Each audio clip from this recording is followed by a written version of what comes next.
जय हिंद जय बिहार। आज हम आपको बेरोजगारी की समस्या पर निबंध दे रहे हैं। ये बहुत ही इम्पोर्टेंट है, महत्वपूर्ण है। ये कई बार परीक्षा में आ चुका है। अभी हम उसी क्वेश्चन को टारगेट कर रहे हैं जो एग्जाम में आने वाला है या आ चुका है। बेरोजगारी की समस्या, सबसे पहले देखिए भूमिका। हम समस्याओं की गिनती करते हैं तो सर्वप्रथम समस्या बेरोजगारी आती है। हम जितनी भी समस्याएं हैं हमारे देश में, उन सभी समस्याओं में हम समस्याओं की गिनती करते हैं तो सर्वप्रथम समस्या बेरोजगारी आती है नंबर 1 पर। क्योंकि यह समस्या हर घर की, हर गली की, हर चौक चौराहे, हर गांव की, हर जिला की, हर राज्य की तथा हर देश की है। यह समस्या आंखों के सामने हर वक्त घूमते नजर आती है, मानो मनुष्य का डरावना कंकाल हो। बेरोजगारी का शाब्दिक अर्थ बे प्लस रोजगारी, बिना काम के हाथ या बिना काम के मनुष्य, अर्थात जीविकोपार्जन का कोई साधन उपलब्ध न होना। इसे मुख्य रूप से दो भागों में बांटा गया है। नंबर 1 पूर्ण बेरोजगारी, नंबर 2 अर्ध बेरोजगारी।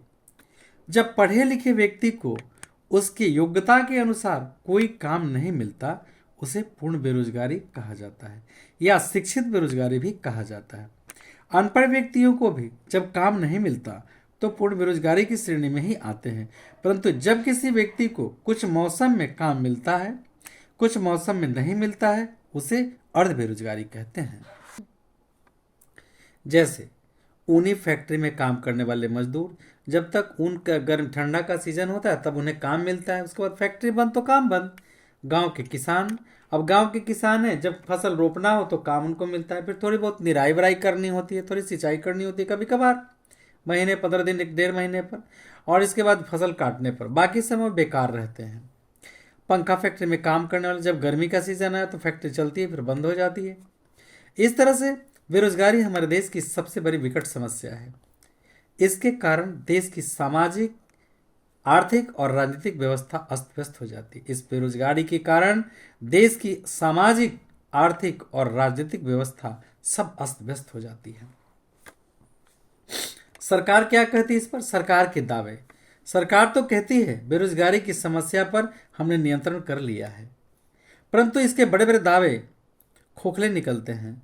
सरकारी आंकड़ा के अनुसार देश में 1951 में 33 लाख, 1961 में 90 लाख, 2010 में 25 करोड़, 2016 में 30 करोड़ और 2023 में 16.73% बेरोजगारी पाई गई है।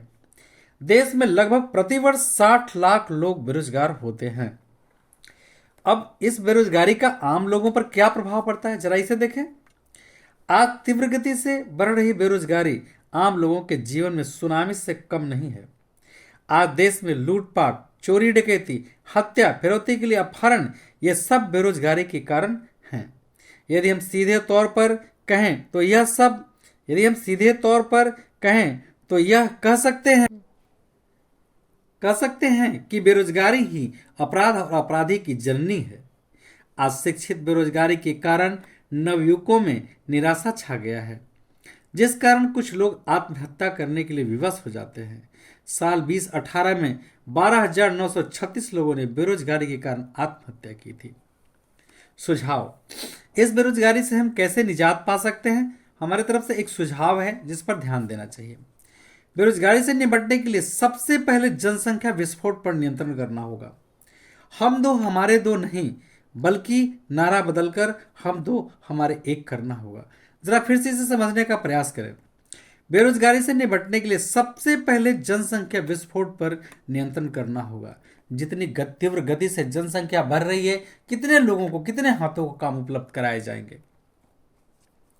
इसलिए हम पहले जो नारा था हम दो हमारे दो, ऐसा नहीं, पहले जनसंख्या विस्फोट पर नियंत्रण करना होगा। हम दो हमारे दो नहीं, बल्कि नारा बदलकर हम दो हमारे एक का नारा लागू करना होगा। भारतीय परंपरा के अनुसार एक पत्नी से एक पति तथा एक पति से एक पत्नी खुशी खुशी जीवन व्यतीत कर सकते हैं, तो एक पुत्र या एक पुत्री से माता पिता प्रसन्न क्यों नहीं रह सकते हैं। रोजगार के अवसर उपलब्ध कराने होंगे। वृहत उद्योग के साथ साथ कुटीर एवं लघु उद्योग को बढ़ावा देना होगा।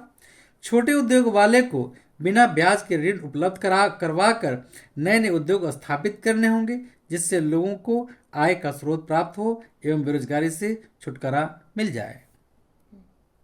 देखिए इसका उपसंहार ऐसे चिन्ह देना दम आवश्यक है। हमें ऐसी शिक्षा प्रणाली अपनाना होगा जिससे रोजगार के अवसर प्राप्त हो सके। इच्छा शक्ति मजबूत करना होगा। सोच तथा शोध यानी खोज को, सोच तथा शोध को प्रबल कर चेतन एवं अवचेतन मन को एकाग्र एवं मजबूत कर हमेशा सकारात्मक दिशा में सोच रखकर बेरोजगारी से छुटकारा पा सकते हैं। कहने का मतलब हुआ कि हमें इच्छा शक्ति मजबूत करके व्यापार शुरू करें, बिजनेस शुरू करें, उद्योग शुरू करें, हमें निश्चित रूप से लाभ मिलेगा। अब अगर यदि पहले से हानि लाभ के बारे में सोचेंगे तो कर्म नहीं कर सकते हैं। जहाँ लाभ होता है वहाँ हानि भी सहना पड़ता है। तो हानि से मन का विचार निकाल करके लाभ की ओर अग्रसर हो। और इस पंक्तियों पर फिर से एक बार ध्यान दें, हमें ऐसी शिक्षा प्रणाली अपनाना होगा जिससे रोजगार के अवसर प्राप्त हो सके। इच्छा शक्ति मजबूत करना होगा। सोच तथा शोध को प्रबल कर चेतन एवं अचेतन मन को एकाग्र एवं मजबूत कर हमेशा सकारात्मक दिशा में सोच रखकर बेरोजगारी से छुटकारा हम पा सकते हैं। जय हिंद, जय बिहार।